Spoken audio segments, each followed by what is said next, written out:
मेरे साहिबा मैं तेरी हूँ मुक्तियाँ,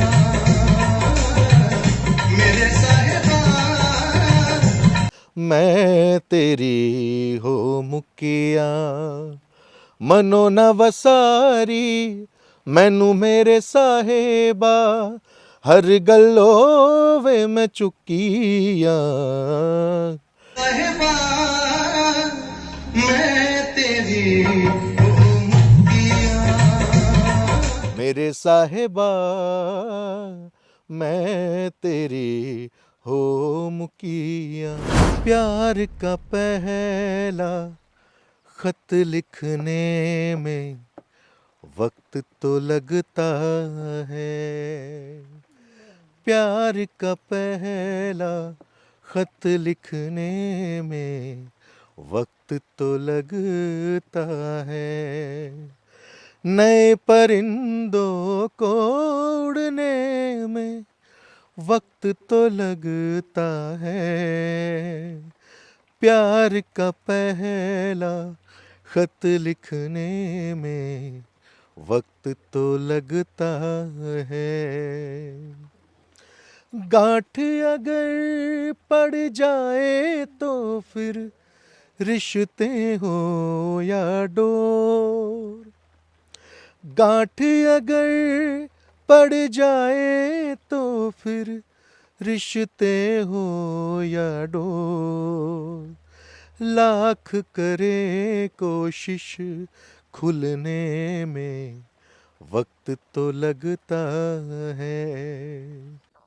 नमस्कार दोस्तों, मेरा नाम है प्रमोद गुप्ता और आप देख रहे हैं जे भारत न्यूज़। आज मेरी मौजूदगी उत्तर प्रदेश के शामली ज़िले के एक गांव में है और हमारे साथ देख सकते हैं वो चेहरा है जो जिस आवाज़ ने पूरे देश को हैरान कर दिया था। ये दिव्यांग होते हुए भी खुद से चल नहीं सकते, फिर नहीं सकते, लेकिन आवाज़ में वो जादू है कि सबको दीवाना बना दिया। 2011 में सारेगामापा में जो जजेस थे वो हैरान हो गए क्योंकि इन्होंने हालातों पर कब्जा पाया है, हालातों को अपना गुलाम बनाया है। चल फिर नहीं सकते, लेकिन किस तरीके से जब गाते हैं तो पूरी दुनिया, पूरा देश दंग हो जाता है। करोड़ों और लाखों लोग इनके दीवाने हैं। तो आज हम इनको ढूंढते ढूंढते शामली के गांव में पहुंचे हैं। नाम आप जानते होंगे, पंकज नामदेव, जो पूरे देश में जब ये गाते हैं तो एक एक आवाज़ ध्यान से लोग सुनते हैं। चल फिर नहीं सकते, लेकिन आवाज़ में वो जादू है। आप भी सुनेंगे। सर, बहुत बहुत स्वागत है। जी नमस्कार। क्या कहना चाहेंगे जब आपने लोगों को दीवाना बना दिया था 2011 का वो सफ़र? एक छोटी सी कहानी में जानूंगा कि कैसे आप वहाँ तक पहुँचे थे। मुझे बचपन से मुझे गाने का शौक़ था और पहले नॉर्मल पढ़ाई के साथ साथ मैं ऐसे स्कूल्स वगैरह में गाता था और वहाँ पे गाते गाते मेरा जो शौक़ है मेरे लिए जुनून बन गया। मुझे गाना बहुत अच्छा लगता था और इसी तरह से फिर मैंने ऑडिशन दिया। मैंने सन 2010-11 में सारेगामापा का, उसमें मेरा सिलेक्शन हुआ और उसी के ज़रिए फिर मैंने सारेगामापा में टॉप 61 तक गया। टॉप 61 तक। जी जी। कितना मुश्किल रहा वो सफ़र?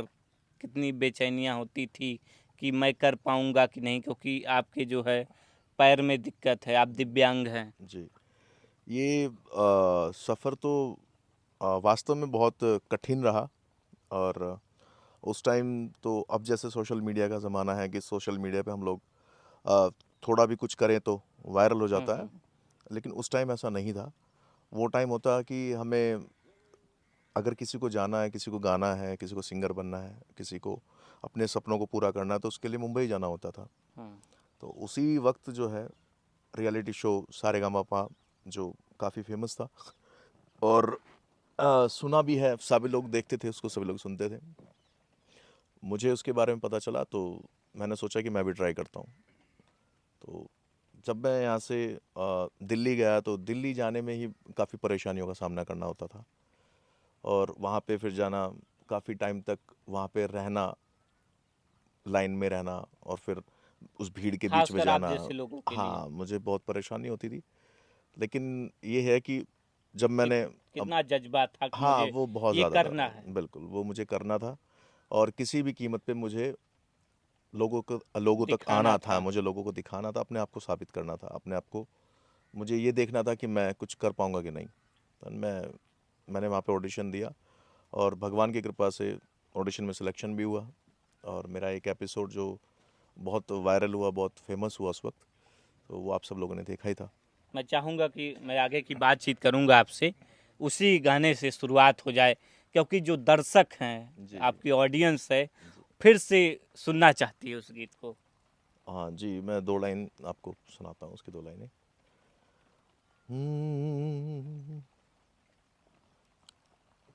मन में रखूं तो मोरा मन जले, और कहूँ तो मुख जले जाए। गूंगे को सपनों भयो, जो समझ समझ पछताए। लकड़ी जली जल कोयला भई, और कोयला जला भई राख। मैं बिरहन ऐसी जली, न कोयला भई न राख। मेरे साहिबा मैं तेरी हो मुकिया, मेरे साहिबा मैं तेरी हो मुकिया। मनो न वसारी मैनू मेरे साहिबा, हर गल्लो वे मैं चुकिया। मेरे साहिबा मैं तेरी हो मुकिया। क्या बात है। फिर आगे का सफ़र क्यों एग्जिट करना पड़ता है? आगे का सफ़र एक्चुअली उसमें बीच में जब मैं कंपटीशन में था और मेरा सिलेक्शन हो गया था, तो उसके बाद फिर मेरी तबीयत ख़राब हो गई थी। मुझे कमर में मुझे दर्द हुआ, बहुत ज़्यादा पेन था मुझे, बैक में, स्पाइन में मेरी प्रॉब्लम है, और उसकी वजह से फिर मुझे फ़ीवर हो गया काफ़ी। उस फ़ीवर के दौरान जो है मेरा जो नेक्स्ट राउंड था वो मैं सही से अटेम्प्ट नहीं कर पाया उसको। परफॉर्मेंस उस दिन थोड़ा-सा लूज़ रहा। लेकिन लोग आपको मिस करते थे। हाँ, बस बिल्कुल उसमें मुझे मिस भी करते पंकज थे सर लोग। कहाँ हैं? पूरे देश का, पूरे वर्ल्ड का बहुत ज़्यादा प्यार मिला। पूरे विश्व से मेरे पास कॉल भी आते थे, और नीचे जो मेरी जो वीडियोस थी उसमें कमेंट्स वगैरह काफ़ी लोगों ने अप्रिशिएट किया, बहुत प्यार मिला लोगों का। उसके बाद मुझे वाइल्ड कार्ड एंट्री से भी उन्होंने बुलाया था, तो मैं नहीं जा पाया था, किसी कारण से कोई तबीयत ख़राब थी मेरी, तो उसकी वजह से मैं नहीं जा पाया वाइल्ड कार्ड एंट्री पे भी। तो एक आप दिव्यांग होकर के आप अपने सपनों के लिए ऑडिशन देते हैं, घंटों घंटों लाइनों में खड़े रहते हैं, वहीं एक तरफ आज की जो युवा पीढ़ी है छोटी छोटी बातों पर हार मान जाती है, तो क्या कहेंगे इस बात पर? कोई उसके लिए गीत मेरा के माध्यम से अगर हो जाए मेरा बच्चों के मानना है, लिए। देखिए, ये है कि जीवन जो है वो एक संघर्ष है, और अगर उस संघर्ष को, अगर उस जर्नी का हम आनंद लें, जैसे सुख में मज़ा है ऐसे दुख में भी मज़ा है। अच्छा। बिल्कुल, अगर इंसान सुख के साथ साथ दुख का मज़ा लेना सीख जाए तो वो दुखों से कभी घबराता नहीं है, और परेशानी किसकी ज़िंदगी में नहीं होती, सबकी ज़िंदगी में होती है। तो कब तक, इसका मतलब ये नहीं कि हम सब कुछ गिव अप करके छोड़ दें, बैठ जाएं। तो आजकल के मेरा मानना बच्चे है कि जल्दी घबरा जाते हैं। बिल्कुल, मैं सबको यही बोलना चाहूँगा कि परेशानियों का दौर आपके जीवन में हमेशा लगातार बना रहता है, बना रहेगा। लेकिन आपको उनसे घबराना ही नहीं है, आपको उनसे लड़ना है। आपको उनसे लड़ना चाहिए, उनका सामना करना चाहिए। क्योंकि जब जीना ही है तो क्यों ना करके एक हौसला रखा जाए। और उसी बात पे मुझे 2 लाइनें याद आई हैं क्या बात है सर। आज के यूथ के लिए। हम्म, ये हौसला कैसे झुके, ये आरज़ू कैसे रुके मंजिल मुश्किल तो क्या, धुंधला साहिल तो क्या, तन्हा ये दिल तो क्या हो, ये हौसला कैसे झुके। क्या बात है।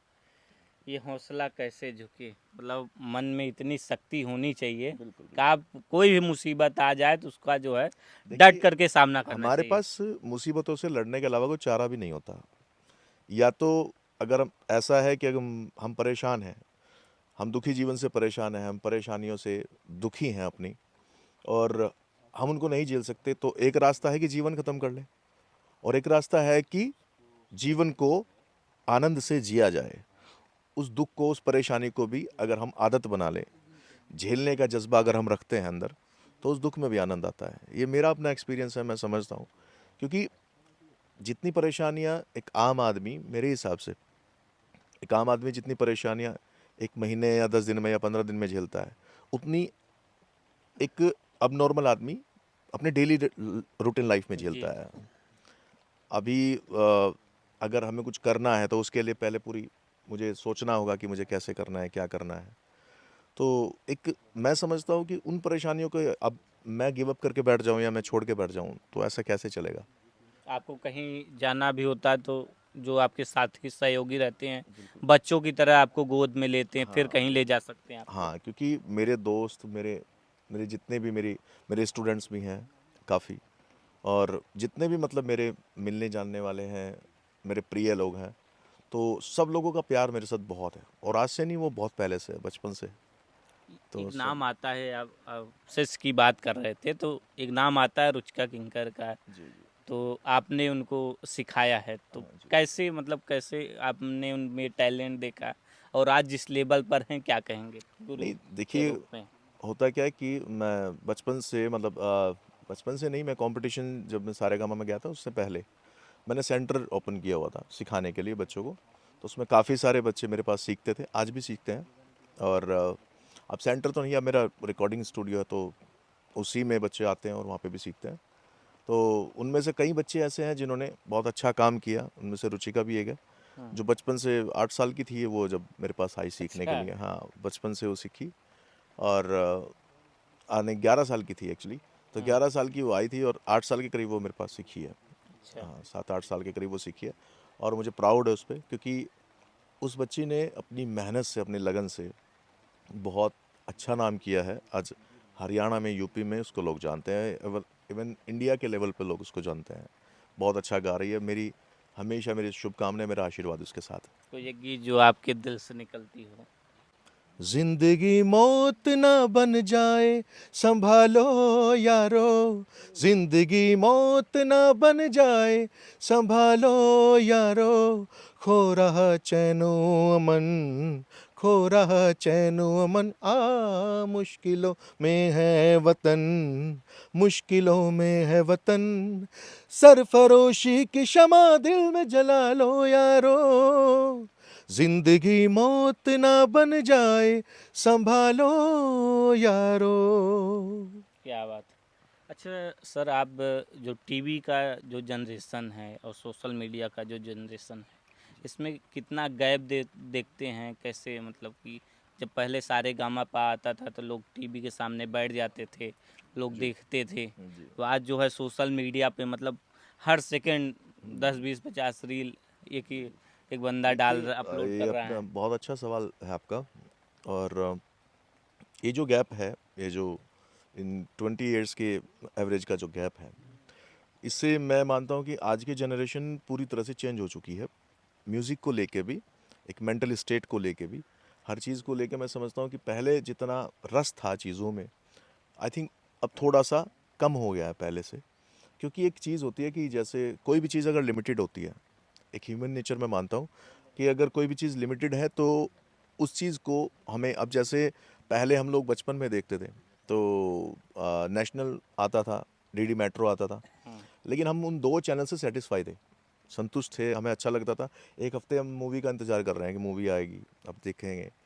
गाने देखते थे, चित्रहार देखते थे, और संडे का स्पेशली इंतज़ार रहता था सबको। लेकिन आज ऐसा नहीं है।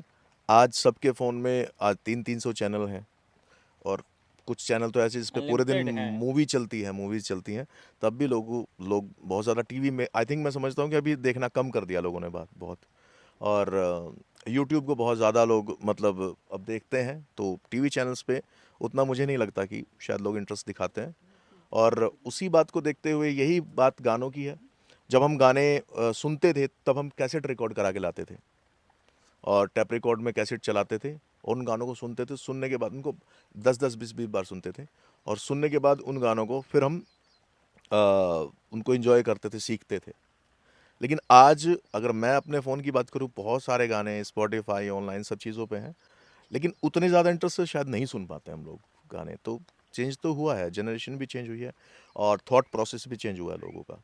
वो जो जब आप सारेगामापा में गए थे, जब आप परफॉर्मेंस दिए, तो उसके बाद जब एक लास्ट मोमेंट था कि सारे जजेस ज़मीन पे बैठ जाते हैं, तो आप भी ज़मीन पर बैठते, तो उसको कितना अभी याद करते, कितना मिस करते हाँ, हैं? वो मेरे लिए मेरी लाइफ का मेमोरेबल मोमेंट था वो।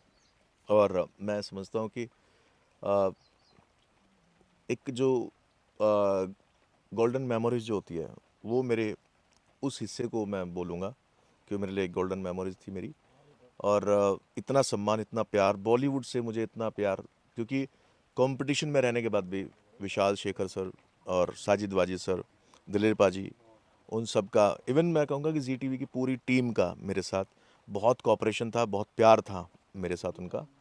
और बहुत वो लोग मतलब चाहते थे कि मैं आगे जाऊँ, आगे करूँ। तो वो टाइम मेरे लिए बहुत अच्छा टाइम था, बहुत प्रीशियस टाइम था मेरे लिए। राइजिंग स्टार का मेडल भी आपको मिला था। हाँ जी, राइजिंग स्टार का मेडल मुझे मिला था। उसके बाद मैंने सहारा पे भी किया। सहारा पे मैंने काफ़ी एपिसोड्स किए, और प्राइड ऑफ यूपी के नाम से एक कार्यक्रम आता था, एक रियलिटी शो आता था, तो मैंने वो भी किया, उसमें रियलिटी कौन शो। कौन से गीत जो गाए थे बहुत अच्छा लोगों दर्शकों को पब आया? उसमें काफ़ी सारे गाने थे जो मैंने गाए। उसमें हंगामा है क्यों बरपा, थोड़ी सी हम्म, जो पीली है, हम्म, और छैया छैया, ये सब गाने मैंने गाए। और काफ़ी सारे उसमें मैंने 35-40 एपिसोड्स उसमें मैंने किए थे क्या उसमें बात, से। मैं चाहूँगा हंगामा क्यों है बरपा। हम्म, हंगामा है क्यों बरपा, हंगामा है क्यों बरपा, थोड़ी सी जो पीली है, डाका तो नहीं डाला, डाका तो नहीं डाला, डाका तो नहीं डाला, चोरी तो नहीं की है, हंगामा है क्यों बरपा, थोड़ी सी जो पीली है, थोड़ी सी जो पीली है। तो अभी सर आप का लाइव कैसे, मतलब क्या कर रहे हैं? मैं जो लोग आपको टीवी पर देख देख रहे थे, जी उस जी जी। उस अभी जनरेशन मैं के लोग, अभी तो यूट्यूब पे, आप उनको क्या बताएंगे कि मतलब आप क्या कर रहे हैं अभी? जी मैं यूट्यूब पे भी मेरे गाने हैं, और मैं म्यूज़िक प्रोडक्शन कर रहा हूँ। मेरा स्टूडियो, रिकॉर्डिंग स्टूडियो मेरा, तो गाने भी करता हूँ और शोज़ वगैरह करता हूँ।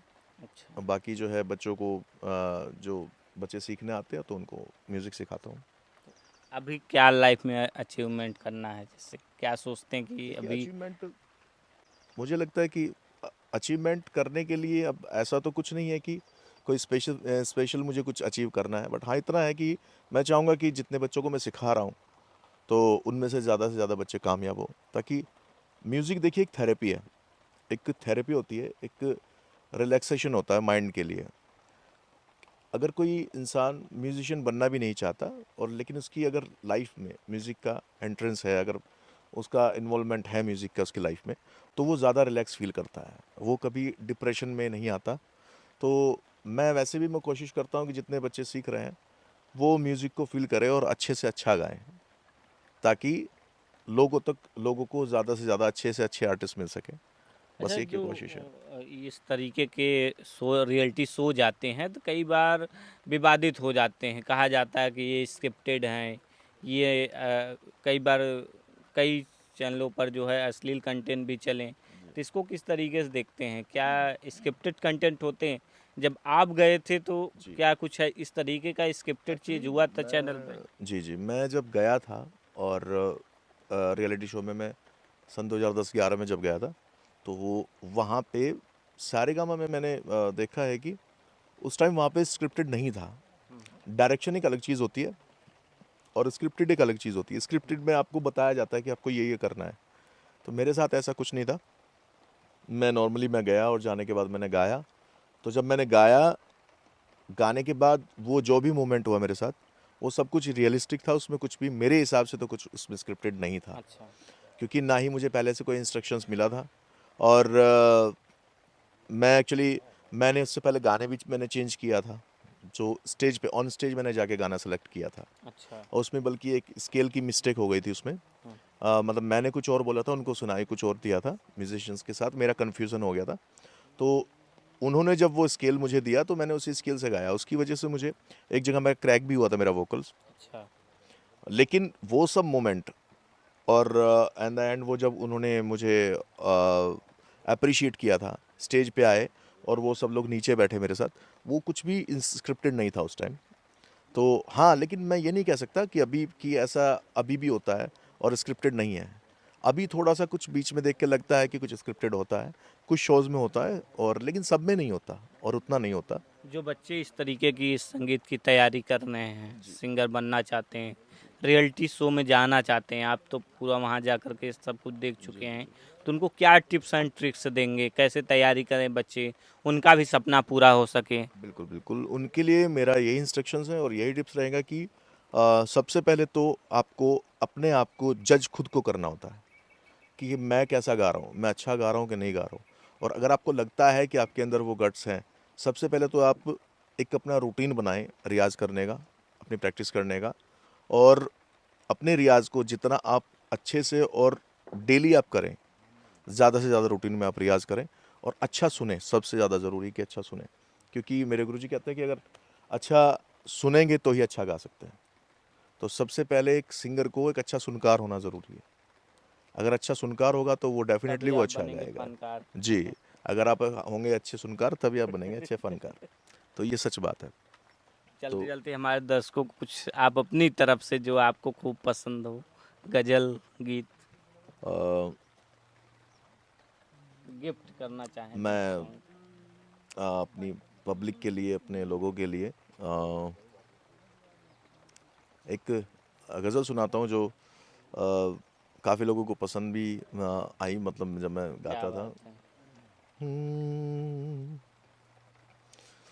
प्यार का पहला खत लिखने में वक्त तो लगता है।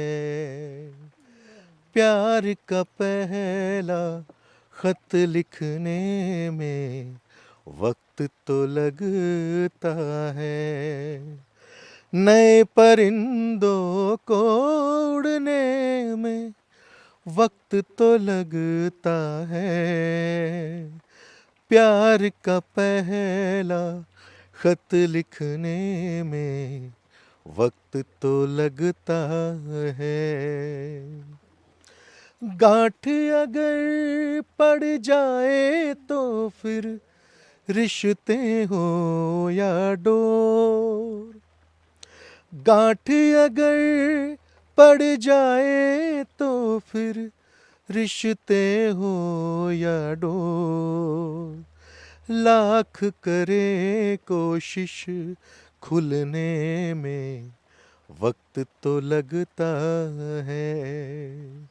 लाख करे कोशिश खुलने में वक्त तो लगता है। नए परिंदों को उड़ने में वक्त तो लगता है। प्यार का पहला खत लिखने में वक्त तो लगता है। अभी हमारे साथ खास बातचीत कर रहे थे पंकज नामदेव सर, जो सारेगामापा रियलिटी शोज में 2011 में दर्शकों को खूब भाया था। जब ये गाए थे तो पूरी पूरी जो ऑडियंस थी वहाँ बैठी हुई, जो जजेस थे, जो लोग टीवी पर देख रहे थे मंत्रमुग्ध हो गए थे। और पंकज नामदेव सर दिव्यांग हैं, चल फिर नहीं सकते हैं, और जब भी इन्हें कहीं आना जाना होता है तो लोग इनको जो है गोद में उठा करके ले जाते हैं। भी स्क्रीन पर भी आप सारेगामा की जो शो की रियलिटी फुटेज है उसको भी आप देख सकते हैं। कहते हैं ना, वक्त और हालात से जो लड़ता है वही जीतता है। तो पंकज नामदेव सर से आप सीख सकते हैं, क्योंकि दिव्यांग होते हुए भी इन्होंने अपने हौसले को नहीं तोड़ा, आगे बढ़ते रहे और एक ऊंचाइयों को छुए।